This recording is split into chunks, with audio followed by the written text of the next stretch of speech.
Hello मेरे प्यारे बच्चों। आज हम शुरू करने जा रहे हैं बेटा रोटेशनल मोशन। रोटेशनल मोशन का ये जो पीक है जेई तक चलेगा बेटा, जेई एडवांस तक चलेगा। बहुत सारे कॉन्सेप्ट रोटेशन मोशन के अधूरे रह जाते हैं बच्चों के, इस वजह से कि जो उनका बेसिक है रोटेशनल मोशन का वो खराब होता है, तो फिर मोमेंट ऑफ इनर्शिया खराब हो जाता है और उसके आगे के जितने भी टॉर्क वगैरह वाले क्वेश्चन हैं वो सब खराब हो जाते हैं। तो पहले हम बात करेंगे बेटा इसके बेसिक की, जिसका नाम है रोटेशनल मोशन। मोशन बेटा दो प्रकार का होता है, एक होता है ट्रांसलेशन मोशन और एक होता है रोटेशनल मोशन। अगर आपको रोटेशनल मोशन के बारे में समझना है तो पहले तुम्हें बारीकी से समझना पड़ेगा बेटा ट्रांसलेशन मोशन के बारे में।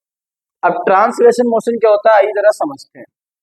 जैसे मान लीजिए कि मेरे पास एक रॉड है बेटा, ये मेरे पास एक रॉड है, छड़ है, और इस रॉड में बहुत सारे पॉइंट्स होंगे बेटा, बहुत सारे पार्टिकल्स।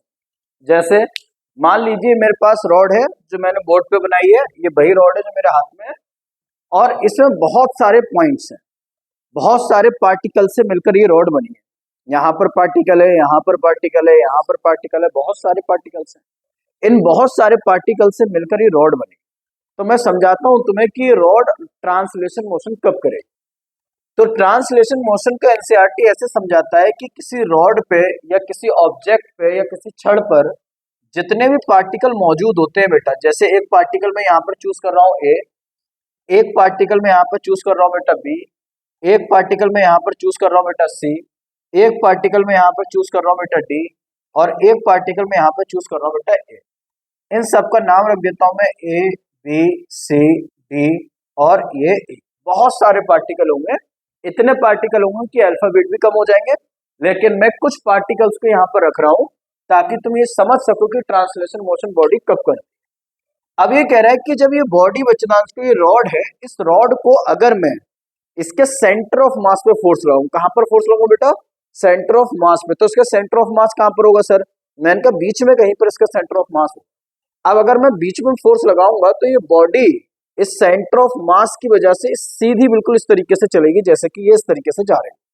कह रहा है जब ये इस तरह का मोशन करेगी बेटा, बहुत ध्यान से, ये बॉडी पूरी इस तरह से जाएगी, तो इस बॉडी के जितने भी पार्टिकल हैं सेम स्पीड से सेम डायरेक्शन में मूव करेंगे। जैसे मान लीजिए सी वाला पार्टिकल बी स्पीड से आगे बढ़ा, तो कह रहा है बी वाला पार्टिकल भी बेटा बी स्पीड से आगे जाएगा और उसी डायरेक्शन में जाएगा।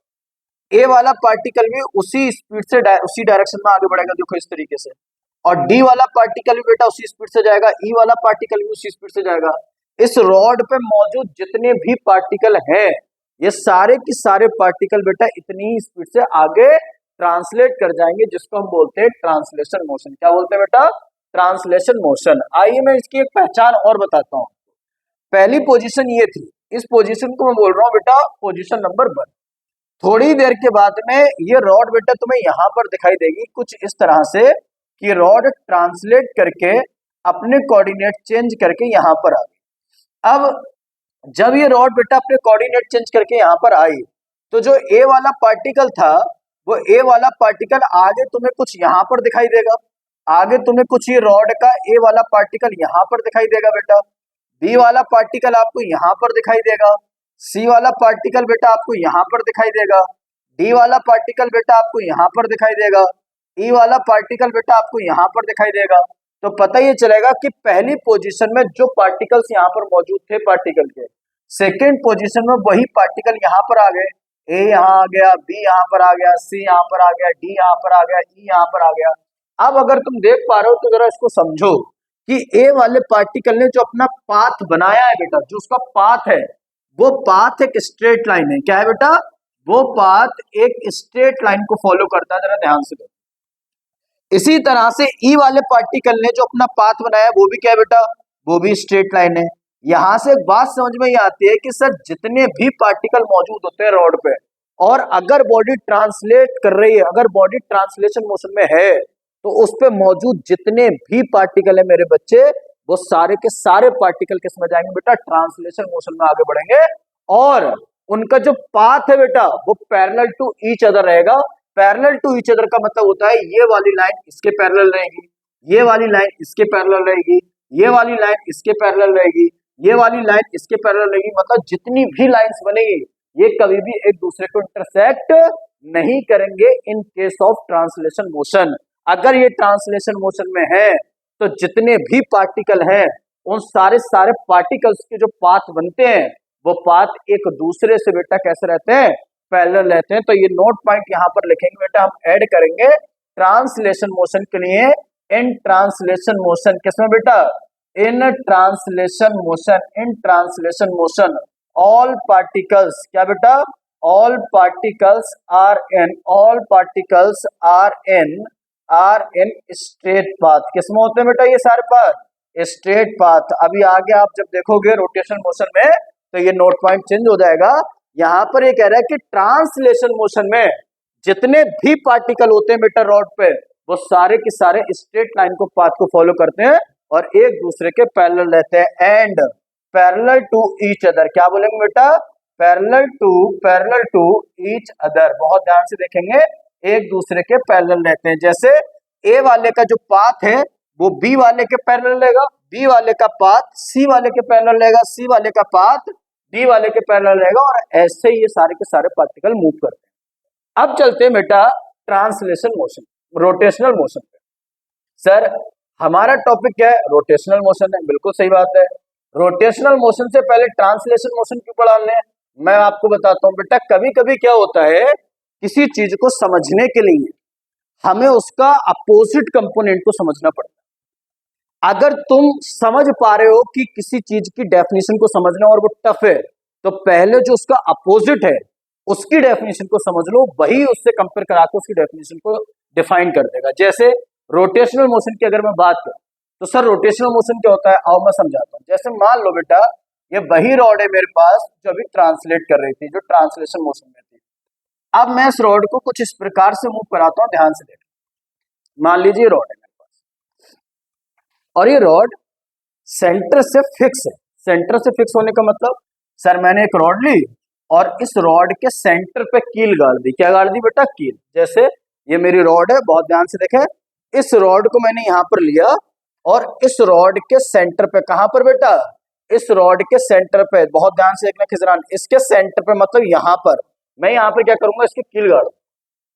अब जब मैंने इसकी कील गाड़ दी बेटा तो ऊपर से फ्री है, नीचे से फ्री है, बस बीच में मैंने क्या करा, हल्का सा कील गाड़ के उसको फिक्स कर दिया।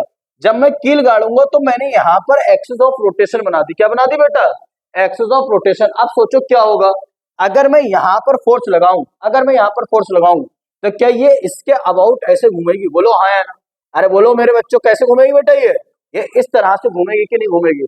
तो मैं इसको दिखा रहा हूं कि अगर मैंने किसी रॉड को ऐसे लिया और उसको सेंटर से फिक्स कर दिया तो सेंटर से फिक्स करने के बाद अगर मैं ऊपर या नीचे कहीं पर भी फोर्स लगाऊंगा तो ये बेटा कुछ इस तरह से मूव करेगी, इस तरह से मूव करेगी। देखो ऐसे ये रॉड इस तरीके से रोटेट करना शुरू कर देगी, इस तरीके से रोटेट करना शुरू कर देगी, इस तरह से रोटेट करना शुरू कर देगी, ठीक है ना। और जब ये इस तरह से रोटेट करेगी बेटा, बहुत ध्यान से, सेंटर के अबाउट जहां पर तुमने कील गाड़ी है, इसको हम बोलते हैं रोटेशनल मोशन। क्या बोलते हैं बेटा, इसको बोलते हैं रोटेशनल मोशन। लेकिन एक बात और याद रखेंगे, ये जो कहलाया जाता है इसको फिक्स रोटेशनल मोशन कहते हैं। क्या कहते हैं बेटा, फिक्स रोटेशनल मोशन कहते हैं। जैसे मैंने यहां से बेटा इसको फिक्स किया, क्या करा बेटा, मैंने इसको यहां से फिक्स किया, यहां पर मैंने इसको पाइवोटेट कर दिया। क्या कर दिया बेटा, यहां पर मैंने इसको फिक्स कर दिया, एक रोटेशनल एक्सेस बना दी। अब जब मैंने यहां पर एक रोटेशनल एक्सेस बना दी तो होगा क्या, जरा ध्यान से देखना। मैं कुछ पॉइंट चूज कर रहा हूं बेटा, एक पॉइंट मैंने यहां पर ले लिया मेरा, एक पॉइंट मैंने यहां पर ले लिया बीटा बी, ठीक है ना, 2 पॉइंट ले लिए मैंने। अब मैंने क्या करा बेटा, यहां पर फोर्स लगाया। क्या करा बेटा, यहां पर फोर्स लगाया। जब मैं यहां पर फोर्स लगाऊंगा तो ये सेंटर के अबाउट क्या करना शुरू कर देगी बेटा, घूमना शुरू कर देगी। तो अगला सीन कैसे दिखाई देगा, बहुत ध्यान से देखें बेटा पीछे, अगला सीन कैसे दिखाई देगा बेटा। मैंने कहा सर अगला सीन इस रॉड का कुछ ऐसा दिखाई देगा कि ए वाला जो पार्टिकल है बेटा, बहुत ध्यान से, ए वाला जो पार्टिकल है वो कुछ इस तरीके से इस फॉर्म में यहां पर आ जाएगा। बी वाला जो पार्टिकल है बेटा वो कुछ इस तरीके से, देखो यहां पर। जब मैं यहां पर फोर्स लगाऊंगा तो ये वाला कहां चला जाएगा बेटा, ये वाला चला जाएगा ऊपर, और ये वाला जो ए वाला पार्टिकल है ये कहां जाएगा बेटा, नीचे आ जाएगा। और जो पाइवोटेड है बेटा, जो सेंटर ऑफ मास में तुमने कील गाड़ी वो यहीं पर रखेगी। ये आपको आगे जाते हुए दिखाई दे रही है लेकिन ये आगे है नहीं, ये इसी के अबाउट बच्चे ध्यान से, इसी के अबाउट ऐसे घूम रही है, इस तरीके से ही है। जैसे सर पहले यहाँ पर थी, अब मैं यहाँ पर, पहले यहाँ पर थी, अब ये रॉड कुछ ये वाला पॉइंट यहाँ पर आ जाएगा, ये वाला, तो ये रॉड कुछ इस तरीके से यहाँ पर दिखाई देगी आपको, इस तरीके से बेटा ये यहाँ पर दिखाई देगी, देखो इस तरीके से। बी वाला पार्टिकल कहाँ पहुंच गया बेटा, बी वाला पार्टिकल यहाँ पर आ गया, और ए वाला पार्टिकल कहाँ पर आ गया बेटा, ए वाला पार्टिकल यहाँ पर आ गया।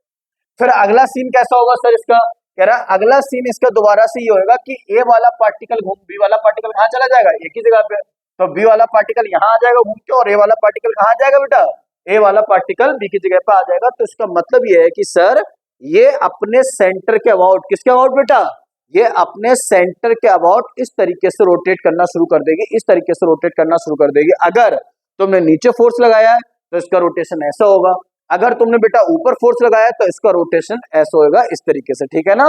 तो अभी तक जो हम देख रहे थे बेटा, वो देखा हमने ट्रांसलेशन मोशन, दो बातें समझी कि सर जितने भी पार्टिकल हैं वो स्ट्रेट लाइन में मोशन करेंगे, और स्ट्रेट लाइन में मोशन करेंगे तो उनका जो पाथ होगा बेटा वो ध्यान से, और एक पार्टिकल का वो कैसा होगा, स्ट्रेट पाथ होगा, जैसे कि लिखा है in translation motion all particles are in straight path and parallel to each other. लेकिन सर यहां पर क्या हो रहा है, रोटेशनल मोशन में थोड़ी घटना अलग होती है सर। कैसी घटना अलग होती है, ये कह रहा है सर जब तुमने इसको सेंटर ऑफ मास में घुमाया तो तुमने देखा कि बच्चे को ए वाला जो पार्टिकल था वो एक सर्कुलर पाथ पे आगे बढ़ा, किस पे आगे बढ़ा बेटा, सर्कुलर पाथ पे।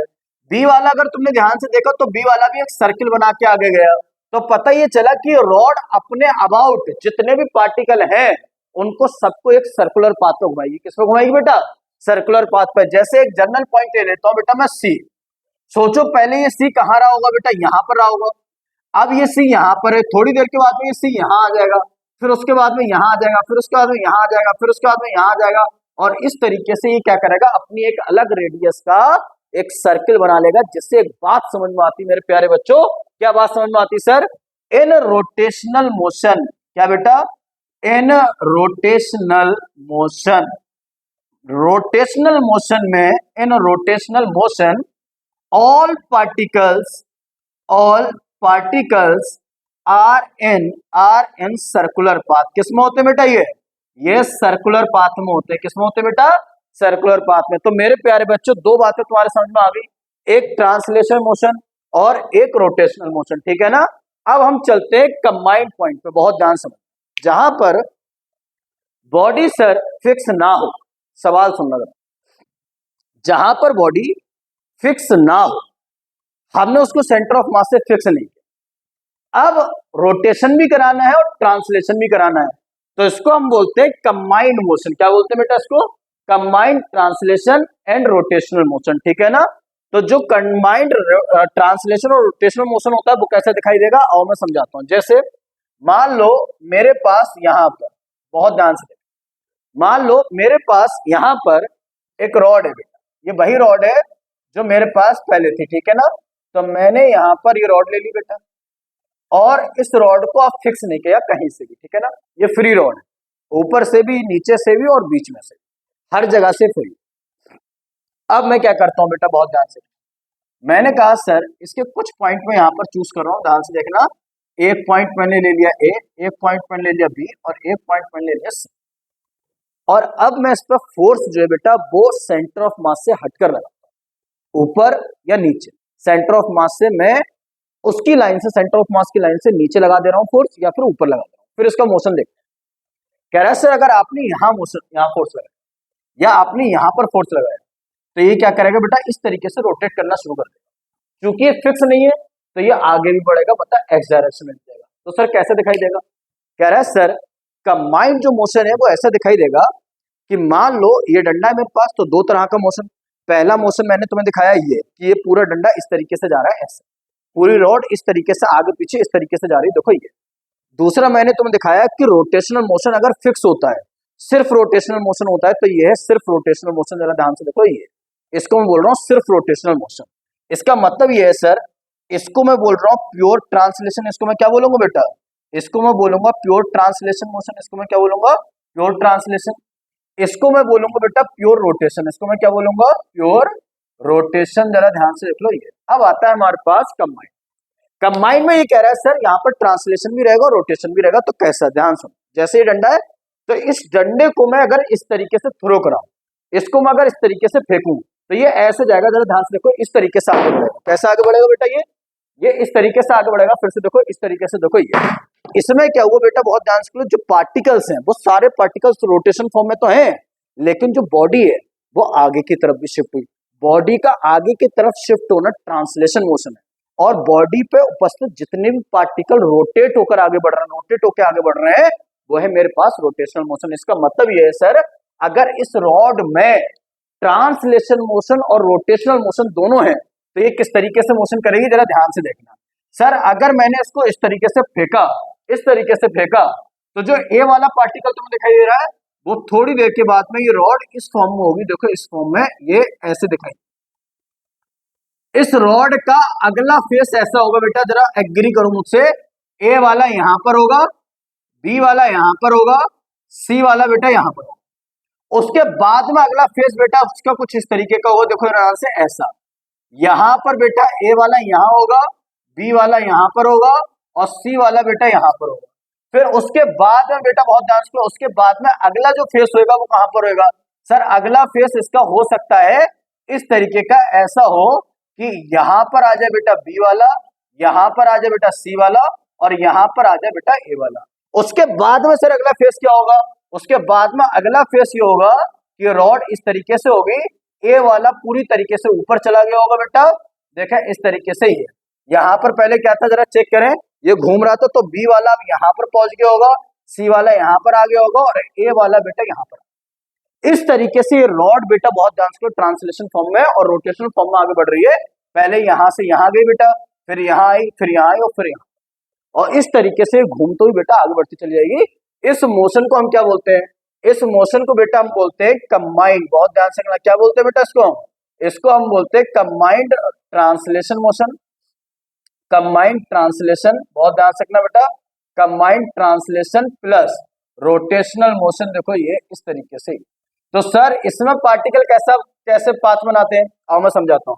इसमें पार्टिकल कैसा पाथ बनाते हैं बेटा, कंबाइंड रोटेशनल मोशन और ट्रांसलेशन मोशन में पार्टिकल का जो पाथ होता है वो होता है हेलिकल। कैसा पाथ होता है बेटा, वो पाथ होता है हेलिकल। ये नोट हो गया, अरे सारे बच्चों का ये हो गया, ठीक है बेटा, नोट कर लें इसको। अब देखें हमारे पास जो कंबाइंड ट्रांसलेशन और रोटेशनल मोशन होता है, इस कंबाइंड ट्रांसलेशन और रोटेशनल मोशन में बहुत ध्यान से देखना बेटा, कंबाइंड ट्रांसलेशन और रोटेशनल मोशन में क्या होता है। ये कह रहा है सर कंबाइंड ट्रांसलेशन, ध्यान से देखेंगे सारे बच्चे, ट्रांसलेशन प्लस रोटेशन, इन दोनों में क्या होता है बेटा, in translation plus rotation all particles are in helical path. किसमें होते हैं बेटा, हेलिकल पाथ में। अब बहुत ध्यान से देखना सर, हेलिकल पाथ में अगर ये हैं तो बहुत सारे बच्चों का कंफ्यूजन ये है कि सर हेलिकल पाथ क्या होता है। अब आओ मैं आपको समझाता हूं कि हेलिकल पाथ क्या होता है। बहुत ध्यान से देखना, फिर से सुनो, हेलिकल पाथ क्या होता है बेटा। हेलिकल पाथ ये होता है जब किसी रॉड पे उपस्थित कोई पार्टिकल, जैसे मान लो मैं ये रॉड ले लेता हूं बेटा, ये रॉड आपको दिखाई दे रही है, इस रॉड पे मैंने एक पार्टिकल ले लिया एयर। अब अगर ये ट्रांसलेशन और रोटेशन में है तो सिर्फ इसी पार्टिकल को कैप्चर करना, सिर्फ इसी पार्टिकल को देखना बेटा, इस पार्टिकल के मोशन को जरा कैप्चर करना। कह रहा है इस पार्टिकल का जो मोशन होगा वो ऐसा होगा, जरा ध्यान से देखना। पहले ये पार्टिकल यहां आया, फिर ये पार्टिकल बेटा यहां आया, फिर ये घूम के यहां गया, फिर यहां आया, फिर यहां गया, फिर यहां आया, फिर यहां गया, फिर यहां आया, फिर यहां आया, फिर इस तरीके से। देखो इसको बोलते हैं हेलिकल पाथ। इसको हम क्या बोलते हैं बेटा, इसको हम बोलते हैं हेलिकल पाथ। जरा ध्यान से देख लो, ये इसका मतलब ये होता है कि पार्टिकल सर्कुलर फॉर्म में आगे बढ़ते हुए जा रहा है। कहां बढ़ते हुए जा रहा है बेटा, आगे। तो आगे बढ़ते हुए जा रहा है तो ट्रांसलेशन हो गया, सर्कुलर फॉर्म में है तो रोटेशन हो गया। इसीलिए इसको बोला है बेटा in translation and rotational motion all particles are in helical path. जबकि बेटा ट्रांसलेशन में क्या था, ध्यान सुनो, ट्रांसलेशन में सिर्फ स्ट्रेट लाइन पाथ था, रोटेशन में सिर्फ सर्कुलर पाथ था, और जब मैंने इनका कंबाइन करा तो उसमें पार्टिकल हेलिकल पाथ में आगे बढ़ा। कैसे बढ़ा बेटा, हेलिकल पाथ में आगे बढ़ा। अब आपको मैं एक इक्वेशन दिखा रहा हूं बेटा, इस इक्वेशन को जरा ध्यान से देखना। अगर एच सी वर्मा सर की बुक देखेंगे हम, तो एच सी वर्मा सर की बुक में, जेई वाले बच्चे एच सी वर्मा सर की बुक को फॉलो करते हैं और उसी को पढ़ते हैं, तो ध्यान से देखना सारे बच्चे। जैसे मान लो सर, अगर हम ट्रांसलेशन रोटेशन इसकी एक इक्वेशन लेते हैं, जैसे सर यहां पर देखो, मान लो ये है प्योर ट्रांसलेशन, क्या बेटा ये है प्योर ट्रांसलेशन मोशन, इसको मैं बोल रहा हूं बेटा प्योर ट्रांसलेशन मोशन, इस तरह से ही है। और इस समय ये पार्टिकल की स्पीड में ऐसे दिखा दे रहा हूं बेटा, सारे पार्टिकल एक ही स्पीड से आगे बढ़ रहे हैं। फिर मैंने यहाँ पर प्लस कर दिया बेटा, और प्लस करने के बाद में मैंने ये वही रॉड ले ली और इस रॉड को सेंटर से फिक्स कर दिया। कहां से फिक्स कर दिया बेटा? सेंटर से फिक्स कर दिया। अब ये रॉड इस तरीके से जा रही है और इस तरीके से आ रही है, यह है इसका रोटेशनल मोशन। क्या है बेटा? यह है इसका रोटेशनल मोशन। इसको मैंने बोला प्योर रोटेशनल मोशन। क्या बोला बेटा? Pure rotational motion. इन दोनों को अगर मैं मिला दूं, तो इक्वल आएगा हमारे पास, क्या बेटा?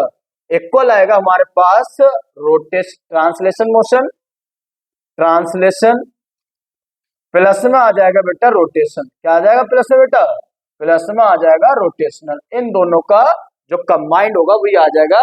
पहले ये ऐसे था, फिर ये ऐसे था, अब ये आ गया ट्रांसलेशन प्लस रोटेशनल, जिसमें रॉड हमें कुछ इस तरीके से आगे जाते हुए दिखाई देगी बेटा, कि पहले रॉड ए और बी यहां पर था, फिर हो सकता है बेटा ये इस तरीके से ऐसे आ जाए कि बी यहां पर, ए यहां पर, फिर उसके बाद में ये बेटा ऐसे आ जाए कि बी यहां पर आ जाए बेटा और ए यहां पर आ जाए ऐसे, और अगला स्टेप बेटा ऐसे फिर से आ जाइए, यहां पर बी आ जाए और यहां पर बेटा ए आ जाए हमारे पास, और यहां पर हमारे पास बी आ जाए, और फिर से ये उसी फॉर्म में वापस आ जाएगा जिस फॉर्म में ये था। तो ये हमारे पास, जिसको मैंने बोला translation plus rotation, that is equal to translation plus rotational motion. I hope आपके ये बात समझ में आ गई होगी बेटा कि ट्रांसलेशन और रोटेशनल मोशन में बेसिक डिफरेंस क्या है, और इनका जो थ्योरेटिकल पॉइंट है वो हमें किस प्रकार का क्वेश्चन दे सकता है इनके पाथ के ऊपर से। ठीक है ना? अब चलते हैं बहुत ही इंपॉर्टेंट टॉपिक पे बेटा, जिसका नाम है रिजिड बॉडी। हेडिंग लगा लेंगे सारे बच्चे, रिजिड बॉडी।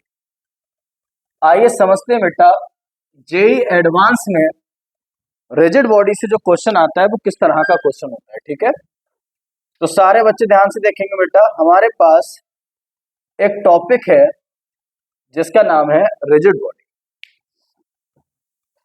हेडिंग डाल लें सारे बच्चे, रिजिड बॉडी।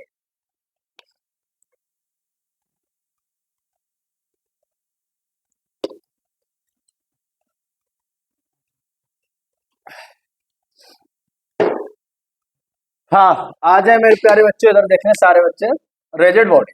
आइए समझते हैं कि सर रिजिड बॉडी क्या होती है। देखें, ये हमें कब पता चलेगा सर कि ये बॉडी एक रिजिड बॉडी है और ये एक पार्टिकुलर बॉडी एक नॉन रिजिड बॉडी। इसको समझने के लिए बहुत ज्यादा डेप्थ में जाना पड़ेगा हमें, और मैं इससे रिलेटेड जो पीवाईक्यू क्वेश्चन है वो भी कराता हूँ आपको। ठीक है, लेकिन पहले हमें समझना पड़ेगा कि नॉन रिजिड बॉडी क्या होती है और रिजिड बॉडी क्या होती है। तो मैं पहले आपके सामने एक लाइन लिखूं, उस लाइन का मतलब सुनिए। एक लाइन है जिसमें एनसीईआरटी में लिखा है बेटा,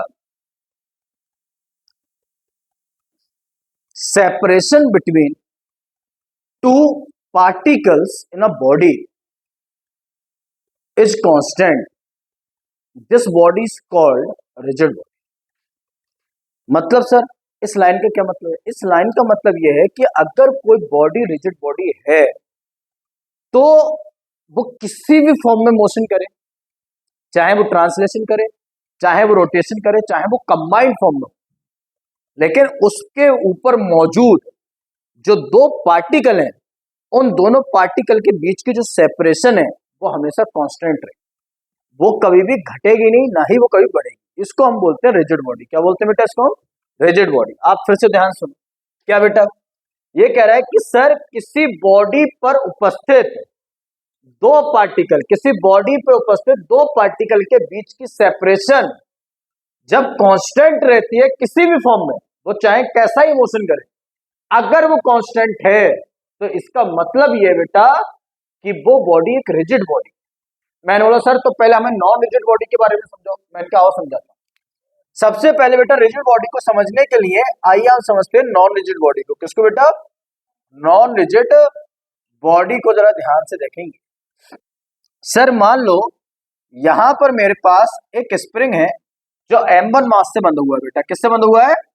M1 मास से बंधा हुआ है। हमजा बहुत ध्यान से देखो, यह M1 मास से और M2 मास से एक स्प्रिंग को मैंने बांधा। मैं क्या कह रहा हूं बेटा जरा बताओ, रिजिड बॉडी क्या है? रिजिड बॉडी वो बॉडी होती है जिसके ऊपर उपस्थित दो पार्टिकल के बीच की सेपरेशन कभी भी चेंज ना करे। बोलो हाँ या ना? भाई ये है हमारे पास रिजिड बॉडी। अब ये कह रहा है कि सर एक कॉम्बिनेशन मैंने लिए लिया कि एक स्प्रिंग को M1 मास और M2 मास से बांध, और अब मैं क्या कर रहा हूं, मैंने ये करा कि मैंने M1 वाले को स्पीड दी B और M2 वाले को भी बेटा स्पीड दे दी B। देखा है ना ध्यान से, ये मान लो B2 स्पीड से आ रहा है और ये B1 स्पीड से आ रहा है, और ये दोनों एक दूसरे के पास आ रहे हैं। कहां आ रहे हैं बेटा? एक दूसरे के पास आ रहे हैं। अगर ये दोनों एक दूसरे के पास आ रहे हैं तो जरा सोचो इनके बीच की सेपरेशन लगातार कम होगी। तो आओ जरा समझते हैं। मैं दो पॉइंट लेता हूं। एक पॉइंट मैंने यहां पर ले लिया बेटा A और एक पॉइंट मैंने यहां पर ले लिया बेटा B। ठीक है शिवानी, ध्यान से देख, एक पॉइंट है यहां पर A और एक पॉइंट है बेटा यहां पर B। अब ये कह रहा है कि सर ये दो पार्टिकल हैं इस सिस्टम के ऊपर, इस बॉडी के ऊपर। अब अगर ये दोनों पास में आएंगे, कैसे आएंगे बेटा? अगर ये दोनों पास में आएंगे, ध्यान सुनना, जैसे कि अलग अलग स्पीड से दोनों पास में आ रहे हैं, तो थोड़ी देर के बाद में बेटा क्या ये सीन तुम्हें ऐसा दिखाई देगा, M1 और ये M2 ये कुछ इस तरीके से पास में आ चुके होंगे। पहले बोलो हाँ या ना? ये ऐसे आ चुके होंगे पास में। अच्छा सर पहले वाले केस में इनके बीच की सेपरेशन कितनी थी बेटा? मैंने कहा सर पहले वाले केस में इनकी सेपरेशन थी D, लेकिन जब ये पास में आ गए, क्या अभी भी A वाले पार्टिकल के पास और B वाले पार्टिकल के बीच की सेपरेशन D होगी क्या? नहीं सर, अब सेपरेशन इसकी घट गई। जरा समझो, पहले जिन दो पार्टिकल के बीच की सेपरेशन D थी, अब उन दो पार्टिकल के बीच की सेपरेशन डिक्रीज कर गई। और मैकेनिज्म ये कहती है कि जब ये जितना पास आएंगे उसके बाद में फोर्स लगेगा, स्प्रिंग फोर्स, जो इनको रिपल करेगा। अब ये दूर जाएंगे। बोलो हाँ यार? जब ये दूर जाएंगे तो ये दूर जाने के टाइम पे बेटा फिर से इस फॉर्म में पहुंचेंगे। बोलो हाँ है ना? M1 और ये इस तरीके से बेटा ये, और यहां पर आ गए M2। देखो ये अब वही वाला पॉइंट A और ये वाला पॉइंट B, जरा चेक करो क्या अब इनके बीच की सेपरेशन D बढ़ गई होगी? बोलो हाँ है ना? कहने का मतलब ये है कि सर इस वाले फिनोमेना से लेके इस वाले फिनोमेना तक लगातार A और B के बीच की सेपरेशन पहले तो घटती हुई आई, फिर उसके बाद में बढ़ती हुई। मतलब ये कि सर दो पार्टिकल के बीच की सेपरेशन इक्वल नहीं है, हर टाइम कांस्टेंट नहीं है। इसका मतलब सर ये जो सिस्टम है, ये सिस्टम एक रिजिड बॉडी को रिप्रेजेंट करा रहा है। किसको रिप्रेजेंट करा रहा है बेटा? सॉरी, नॉन रिजिड बॉडी को रिप्रेजेंट करा रहा है। किसको? Non rigid body. तो सर रिजिड बॉडी क्या है? रिजिड बॉडी ये तब होती जब इनके बीच की सेपरेशन जितनी यहां पर है उतनी यहां पर होती है, उतनी यहां लगातार कांस्टेंट है। तो मैंने बोला सर एक एग्जाम्पल से समझाओ कि रिजिड बॉडी है। आओ समझते हैं एक एग्जाम्पल, ध्यान समझो। और ये जो एग्जाम्पल है ये प्रीवियस ईयर क्वेश्चन है, जरा ध्यान से देखना। नीट में ये क्वेश्चन इस फॉर्मेट से आ चुका है, तो पहले समझो रिजिड बॉडी के बारे में। कह रहा है सर मान लो ये हमारे पास एक रिजिड बॉडी है, मुझे नहीं पता सर ये किस लेवल की बॉडी है, किस शेप में, ये एक रिजिड बॉडी मैंने मान लिया। मैंने कहा अगर ये रिजिड बॉडी है, ध्यान सुनना, कह रहा है if is a rigid body, कह रहा है अगर ये एक रिजिड बॉडी है। क्या है बेटा? रिजिड बॉडी है। तो बेसिक सी लाइन हमें पता है मेरा आज क्या है बेसिक सी लाइन? बेसिक सी लाइन ये है कि इस पे उपस्थित दो पार्टिकल, उनके बीच की सेपरेशन सेम रहेगी। तवज्जो, मान लो बेटा मैंने एक पार्टिकल लिया A और एक पार्टिकल मैंने बेटा यहां पर लिया B, ठीक है ना? अब ये बॉडी मूव कर रही है मान लो किसी भी डायरेक्शन में, एक्स में, वाई में, एक्स वाई में, वाई जेड में, जेड एक्स में, किसी भी प्लेन में मूव कर रही है। तो मैंने कहा अगर ये रोटेशन मोशन में है या ट्रांसलेशन मोशन में या कंबाइंड मोशन में है, इनके दो पार्टिकल जो हैं ये दोनों मूव करते होंगे। तो मान लो ए वाला जो पार्टिकल है वो चल रहा है बेटा v1 स्पीड से। कितनी स्पीड से? v1 speed. और जो बी वाला पार्टिकल है बेटा वो चल रहा है v2 स्पीड से। कितने चल रहा है बेटा? v2 speed. ये कह रहा है सर ए वाला जो पार्टिकल है वो हॉरिजॉन्टल से, किससे बेटा? कह रहा है ए वाला पार्टिकल हॉरिजॉन्टल से मान लो θ1 एंगल बना, और बी वाला पार्टिकल जो भाग रहा है बेटा वो हॉरिजॉन्टल से मान लो θ2 एंगल बना रहा है। कितना बना रहा है बेटा? θ2। बहुत ध्यान से समझना बेटा, बहुत ध्यान से। अगर चाहते हो कि रोटेशन पे तुम्हारा कमांड हो बेटा, कमांड, ये ना कि हाँ कर लिया रोटेशन, सारे बच्चे कहते हैं हमारा रोटेशन कंप्लीट हो गया, और जब क्वेश्चन दो तो फुस। तो इसलिए बेटा उसको कमांड करने के लिए हर एक पॉइंट को बारीकी से समझकर आगे जाना पड़ेगा। जरा समझो। कह रहा है कि मान लो v1 स्पीड से गया ऊपर और v2 स्पीड से भाग रहा है। भाई एक पार्टी कर रहा है, एक बॉडी नहीं मेरे पास, मान लो ये डस्टर है, ये बॉडी है, इस बॉडी को मैंने ऐसे फेंक दिया, इस तरीके से फेंक दिया, तो इस डस्टर पर उपस्थित दो पार्टिकल है, तो एक पार्टिकल एक्स एक्सिस से अलग एंगल पे भागा और एक पार्टिकल एक्स एक्सिस से अलग एंगल पे भागा, अलग अलग स्पीड से भागे। तो वो दिखा रहा है यहाँ पर, कह रहा है ए वाला पार्टिकल ये और बी वाला पार्टिकल ये एक्स एक्सिस के साथ में θ1 एंगल बना रहा है, ये एक्स एक्सिस के साथ में θ2 एंगल बना रहा है, और ये पूरी बॉडी इस तरीके से मूव कर रही है आगे की तरफ। अब समझो, क्या इस वाले ए वाले पार्टिकल के जो वेलोसिटी है, जो चाल है, इसकी जो स्पीड है, क्या उसके दो कंपोनेंट होंगे बेटा? बिल्कुल सर, इसके दो कंपोनेंट होंगे। कौन कौन से कंपोनेंट है वो जरा बता दो। मैंने कहा सर इसका एक कंपोनेंट तो यहां पर आएगा जो होगा v1 cos θ1। बोलो भाई इसका एक कंपोनेंट क्या आएगा? v1 cos θ1, और एक कंपोनेंट बेटा इसका यहां आएगा जो हो जाएगा v1 sin θ1। देखो इस तरीके से, सही है। ऐसे बेटा v2 के दो कंपोनेंट आएंगे, एक आएगा v2 cos θ2 और एक कंपोनेंट आएगा बेटा यहां पर v2 sin θ2। बोलो हाँ या ना। इतनी बात समझ में आ गई। अब एक बात बताओ भाई, दो पार्टिकल ऐसे चल रहे हैं, एक पार्टिकल ये और एक पार्टिकल ये, ठीक है, ये दोनों पार्टिकल ऐसे चल रहे हैं। अगर मैं तुमसे कहूं कि सर इनके बीच की जो दूरी है, जो सेपरेशन है, वो कांस्टेंट रहना चाहिए, तवज्जो यार मेरे प्यारे बच्चों, ध्यान से। कह रहे हैं ये वाला पार्टिकल है, ये वाला पार्टिकल है, इनके बीच की सेपरेशन सर फिक्स रहनी चाहिए, तो मुझे क्या करना पड़ेगा बेटा? इसका बेसिक रिक्वायरमेंट क्या है? मैंने कहा सर इसका बेसिक रिक्वायरमेंट ये है, ना तो इस वाले पार्टिकल की स्पीड ज्यादा होनी चाहिए इससे, हाँ, और ना ही इसकी ज्यादा होनी चाहिए इससे। अगर किसी भी एक पार्टिकल की स्पीड एक दूसरे से ज्यादा या कम हो गई तो ये दोनों एक दूसरे के पास आ जाए, समझो, ये एक दूसरे से दूर चले जाएंगे। मान लो इसकी ज्यादा हो गई, इसकी कम है, तो ये दूर भाग जाएगा, इसकी ज्यादा हो गई, इसकी कम है, तो ये इसके पास आ जाएगा। दोनों ही केसेस में डी बदल जाएगी, मतलब उनके बीच की दूरी बदल जाएगी। इसका मतलब यह है कि सर अगर ये एक रिजिड बॉडी है तो हॉरिजॉन्टल डायरेक्शन के जो कंपोनेंट है स्पीड के, वो सेम रहेंगे। क्यों सेम रहेंगे?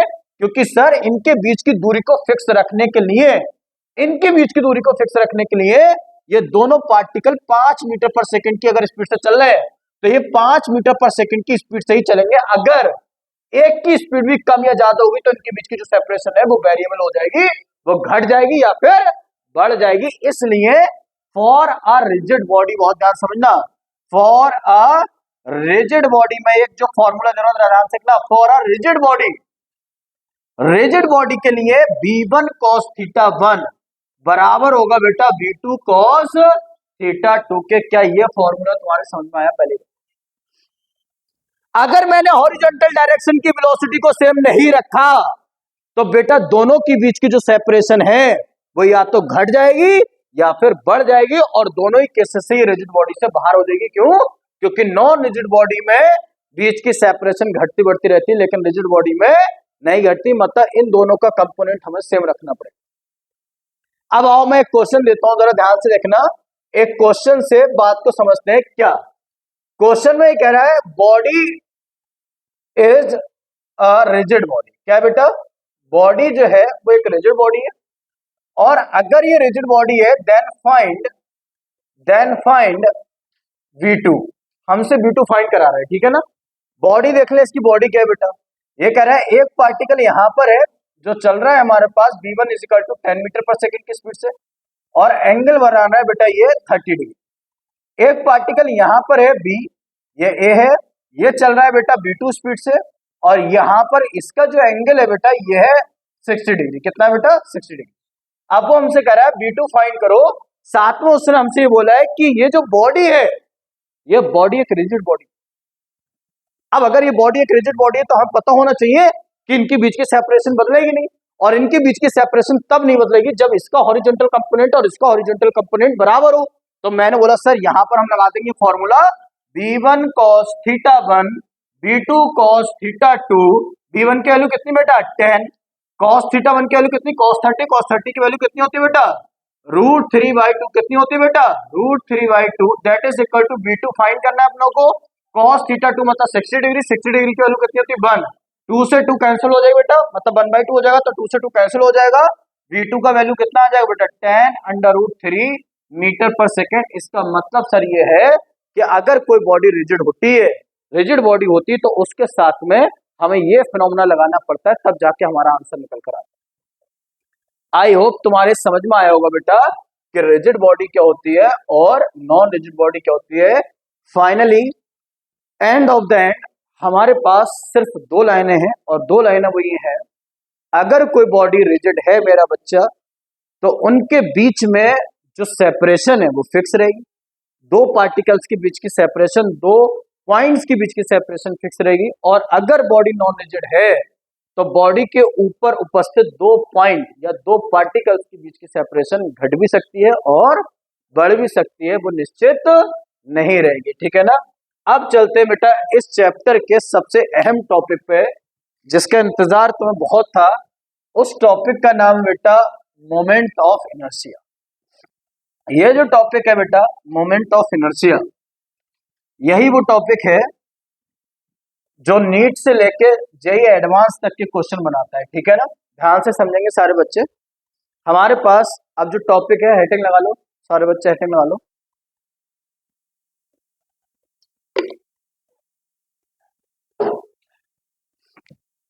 सारे बच्चे हेडिंग लगाएंगे बेटा moment of inertia. Moment of inertia. Moment of inertia मतलब MOI। और समझते हैं कि सर जो मोमेंट ऑफ इनर्शिया होता है वो क्या होता है और किस तरीके से इसको हम सॉल्व करते हैं, ठीक है। मोमेंट ऑफ इनर्शिया को कैसे सॉल्व करें। नॉर्मली पहले तो रोटेशन के क्वेश्चन से डरना बंद करो। अभी तक जितना मैंने रोटेशन पढ़ाया तुम्हें बेसिक सा रोटेशन पढ़ाया, जिसमें 2 पॉइंट्स तुमने कवर करे। एक टाइप्स ऑफ मोशन, जैसे ट्रांसलेशन और रोटेशन के बीच में डिफरेंस क्या है, कंबाइंड रोटेशनल मोशन क्या होता है, ये बात क्लियर हो गई। दूसरी बात हमने ये क्लियर करी बेटा कि रिजिड बॉडी क्या होती है और नॉन रिजिड बॉडी क्या होती है, ठीक है ना।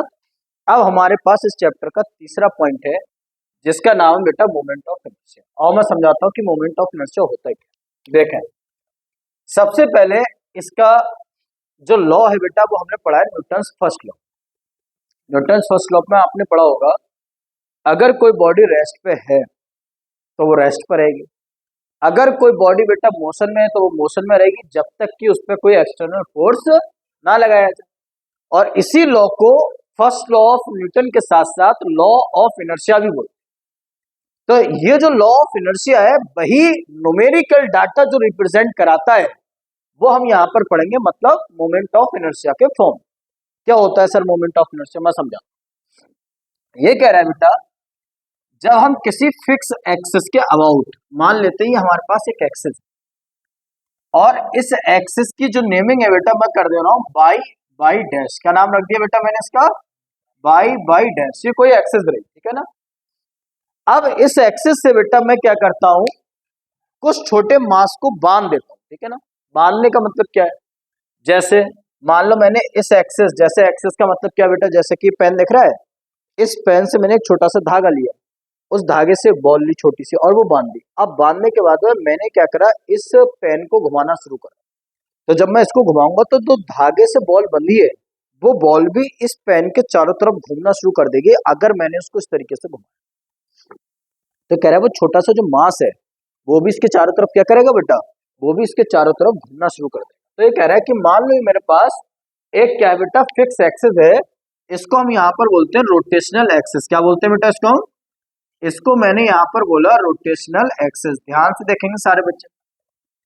अब मैंने क्या करा बेटा, यहाँ पर इससे आर डिस्टेंस पे, कितनी डिस्टेंस पे बेटा, आर डिस्टेंस पे एक एम मास का पार्टिकल रखा। मैंने इस एक्सिस से आर डिस्टेंस पे जाकर, और ये जो आर डिस्टेंस है ये परपेंडिकुलर डिस्टेंस होती है। क्या होती है बेटा? Perpendicular distance. ध्यान से सुनना सारे बच्चे। अब जब मैंने इसको रोटेट कराया बेटा, क्या कराया, इस एक्सिस को रोटेट करा, तो जब मैं इसको रोटेट करूंगा तो ये जो एम मास का पार्टिकल है ये भी इस एक्सिस के साथ में बेटा रोटेशन करना शुरू कर देगा। क्या करना शुरू कर देगा? ये भी इसके साथ में रोटेशन करना शुरू कर देगा, मतलब घूमना शुरू कर देगा। कह रहा है जब ये मास इसके साथ में घूमेगा, रोटेट करेगा, तब एक क्वांटिटी डेवलप होगी बेटा, जिसको मैं बोलता हूँ मोमेंट ऑफ इनर्शिया, और उसको रिप्रेजेंट कराता हूँ बेटा मैं आई से। किससे रिप्रेजेंट कराता हूँ? आई से। अब आई इज इक्वल टू होता है बेटा मेरे पास मास ऑफ बॉडी, मतलब जो पार्टिकल बांधा है वो, और बीच के जो सेपरेशन है उसका स्क्वायर, मतलब आर स्क्वायर। तो मोमेंट ऑफ इनर्शिया आ जाता है बेटा मेरे पास I is equal to M R square. ठीक है ना? यहाँ पर एम क्या बेटा, एम है मेरे पास मास, आर है मेरे पास not a distance of axis, that is perpendicular distance between particles and axis. इसको मैं बोलूंगा बेटा परपेंडिकुलर डिस्टेंस। इसको मैं क्या बोलूंगा? इसको मैं बोलूंगा perpendicular distance from, perpendicular distance from axis. क्या बेटा? एक्सिस से वो डिस्टेंस जो परपेंडिकुलर जोन में है वो। ठीक है ना? तो यहां से मैं ले लिया I is equal to M R square. अगर बेटा हम इसकी यूनिट की बात करें तो यूनिट कैसे बनेगी बेटा, मास की यूनिट हो जाएगी केजी, आर की यूनिट हो जाएगी मीटर स्क्वायर, तो इसकी यूनिट बन जाएगी केजी मीटर स्क्वायर। ठीक है ना? अब चलते हैं बेटा इसकी न्यूमेरिकल डाटा, जैसे हमने जो फॉर्मूला देखा I is equal to M R square. अगर सर मैं इस एक्सिस से और ज्यादा पॉइंट बांध दूं और ज्यादा पार्टिकल कवर करा दूं, ध्यान से देखना, मान लो ये एक्सिस है मेरे पास, और बेटा इस एक्सिस से मैं दो या दो से ज्यादा पार्टिकल को क्या कर दूं बेटा, दो या दो से ज्यादा पार्टिकल्स को बांध दूं। ठीक है ना? या फिर मैं रोटेट कराऊं दो या दो से ज्यादा पार्टिकल को, तब क्या होगा?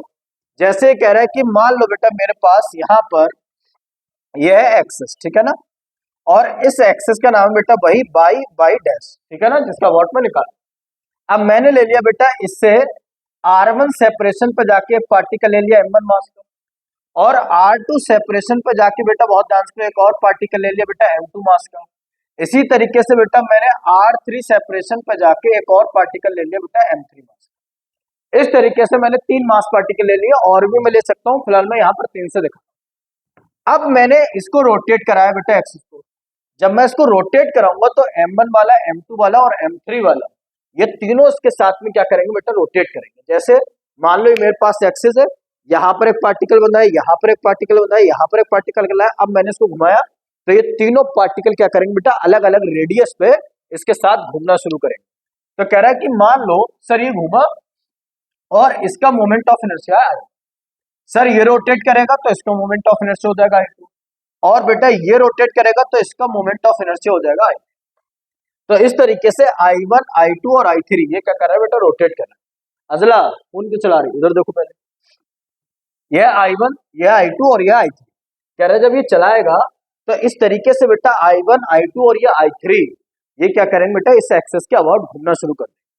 तो अगर मैं नेट मोमेंट ऑफ इनर्शिया निकालू बेटा, क्या निकालू, नेट मोमेंट ऑफ इनर्शिया, तो वो आ जाएगा I is equal to I1 plus में आ जाएगा I2 प्लस में आ जाएगा बेटा I3। अब I1 कितना है बेटा, I1 होगा M1 R1 square plus M2 R2 square plus में आ जाएगा बेटा M3 R3 स्क्वायर। इस तरीके से बेटा मैं क्या ले लूंगा, ये मैं इस तरीके से मोमेंट ऑफ इनर्शिया की वैल्यू कैलकुलेट कर लूंगा तीनों पार्टिकल के लिए, जहां मैंने अलग अलग तीनों का मोमेंट ऑफ इनर्शिया क्या कर दिया बेटा, ऐड कर दिया। अब आओ जरा समझते हैं इससे रिलेटेड क्वेश्चन कैसे आते हैं। ठीक है ना? तो मैं तुम्हारे सामने इससे रिलेटेड जो क्वेश्चन है बेसिक सा क्वेश्चन रखता हूं ताकि मोमेंट ऑफ इनर्शिया को समझ सको आप, ठीक है ना। नोट हो गया बेटा, हो गया नोट, ठीक। यहां तक समझ में आ रहा है, ठीक है। अब आओ समझते हैं बेटा, इसका जो बेसिक सा छोटा सा जो क्वेश्चन है वो समझाएगा तुम्हें कि किसी एक्सिस के अबाउट जो मोमेंट ऑफ इनर्शिया है वो कैसे कैलकुलेट करते हैं, ठीक है ना। तो देखते हैं यहां पर, वो हमसे कह रहा है बेटा find moment of inertia about x comma y comma z axis, x comma y comma z axis as shown in figure, as shown in figure. Figure में बेटा बहुत ध्यान से, फिगर में हमारे पास कुछ पार्टिकल रखे हैं। सबसे पहले ये रही बेटा एक्स एक्सिस हमारी, ये रही वाई एक्सिस, और जेड एक्सिस बेटा कुछ हमारे पास एयर में यहां पर होगी, लेकिन मैं दिखा नहीं पा रहा हूं तो मैंने इसको एक्स एक्सिस वाई एक्सिस ऐसे दिखा दिया। जेड एक्सिस बेटा कुछ यहां पर होगी हवा में, ठीक है ना। अब ये कह रहा है कि यहां पर एक पार्टिकल रखा है बेटा 3,0 पे, देखो ये इसका मास में मान लेता हूं बेटा 2 kg है, कितना है 2 kg। फिर एक बाई एक्सिस पे एक मास पार्टिकल रखा है बेटा, बहुत ध्यान से देखना, किस एक्सिस पे, बाई एक्सिस पे एक मास पार्टिकल और रखा है बेटा जिसके कोऑर्डिनेट है 0,4 और इसका मास है बेटा 4 kg, कितना मास है 4 kg। और एक पार्टिकल कुछ इस प्लेन में रखा हुआ है बेटा एक्स वाई प्लेन में, और यहां पर जो पार्टिकल रखा है उसका मास है 1 kg, कितना है बेटा 1 kg। और इसके कोऑर्डिनेट जैसे कि हमें पता है एक्स एक्सिस पे 3 चल गया तो 3 आ जाएंगे, और ये 4 है तो ये आ जाएगा 3,4। ये कुछ कॉम्बिनेशन हमारे पास है, और वो हमसे कह रहा है सर इस कॉम्बिनेशन में जो मोमेंट ऑफ इनर्शिया है वो फाइंड करना है, किस किस के अबाउट बेटा।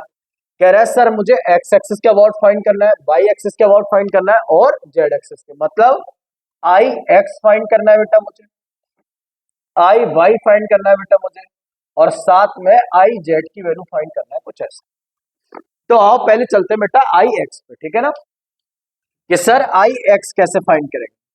तो जब मैं आई एक्स को फाइंड कर रहा था बेटा तो मैंने देखा सर एक्सिस के अबाउट, मतलब एक्स एक्सिस के अबाउट, तो एक्स एक्सिस कहां पर है बेटा, ये अपना हथियार उठा लेते हैं, देखो ये है एक्स एक्सिस। कह रहे हैं एक्स एक्सिस के अबाउट, मतलब इस एक्सिस के अबाउट मोमेंट ऑफ इनर्शिया। तो जब तुम इस एक्सिस को घुमा रहे हो तो तुम कैसे घुमाओगे, तुम इसको ऐसे घुमाओगे। अब तुम अगर तुम ध्यान से देखो बेटा तो 2 kg वाला जो पार्टिकल है, ये वाला 2 kg वाला पार्टिकल जो है, क्या वो एक्स एक्सिस के ऊपर ही आ जाएगा। इसका मतलब ये है कि जब मैं एक्स एक्सिस के about moment of inertia calculate करूंगा तो 2 kg वाले का तो मोमेंट ऑफ इनर्शिया 0 हो जाएगा, क्योंकि उसकी सेपरेशन कुछ है ही नहीं, वो एक्स एक्सिस के ऊपर ही मौजूद। तो इसका मतलब यह है कि जब मैं एक्स एक्सिस के अबाउट निकाल रहा हूं तो मैंने कहा सर 2 kg की वजह से जो मोमेंट ऑफ इनर्शिया होगा उसको मैं I1 बोल दे रहा हूँ, इसकी वजह से बेटा जो मोमेंट ऑफ इनर्शिया होगा 4 kg की नहीं है उसको मैं I2 बोल रहा हूँ, और इसकी वजह से जो होगा उसको मैं I3 बोल रहा हूँ। तो मैंने बोला I1 का मान I1 plus I2 plus I3, तो मैंने बोला सर I1 का मान तो 0 लगा दो पहले। क्यों 0 लगा दो, क्योंकि सर वो उसी एक्सिस पे मौजूद है जिस एक्सिस के अबाउट तो मोमेंट ऑफ इनर्शिया कैलकुलेट कर रहे हो। तो आर की वैल्यू 0 हो जाएगी, आर की वैल्यू 0 हो जाएगी तो सिंपल I1 भी 0 हो जाएगा। अब ये कह रहे हैं सर I2 क्या होगा, I2 मतलब इसकी वजह से, तो मैंने बोला सर याली सेपरेशन कितनी है, तो तुमने कहा सर ये सेपरेशन है 4।